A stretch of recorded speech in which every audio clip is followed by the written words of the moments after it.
Mga netizens na dismaya sa pagsubaybay sa episode sa Kapuso Mo Jessica Soho, tampok ang nawawalang binata na si Joros Flores.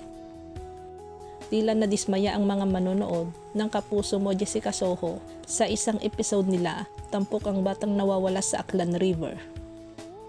Halos 2 linggo na kasi naghihintay ng kasagutan ang mga netizens.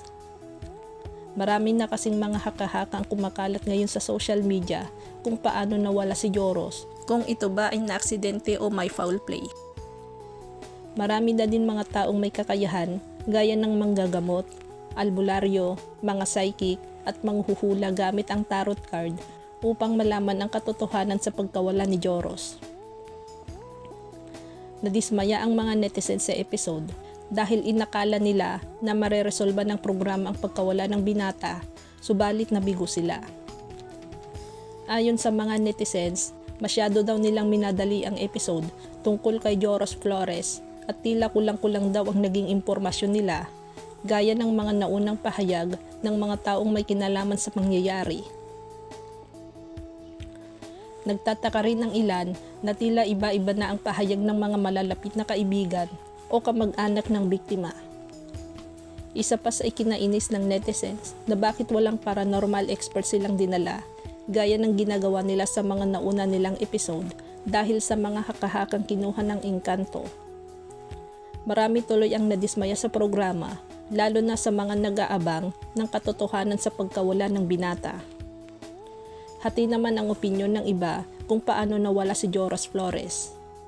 Ang iba ay naniniwala na kinuha ng engkanto base sa mga taong may kakayahan malaman ding umano ang katotohanan gamit ang kanilang kakayahan tulad ng pagtatawas, paggamit ng tarot card at may mga taong may kakayahan o abilidad gaya ng third eye na iisa lang ang sinasabi na kinuha ng engkanto at ginawang prinsipe.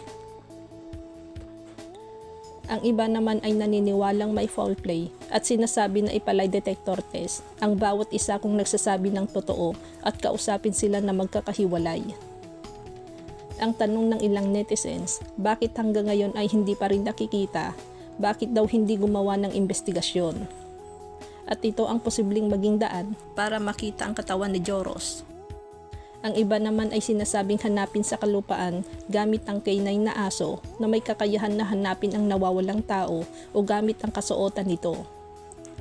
May mga albularyo din na nagsasabi na kaparehas ng mga manghuhula ang tarot card na ang kaluluwa daw ni Joros ay nakabalik na sa kanilang tahanan, ngunit malabo daw matagpuan ang katawan na base sa kanilang hula ay tanggap na daw ang bata at wala daw foul play na nangyari.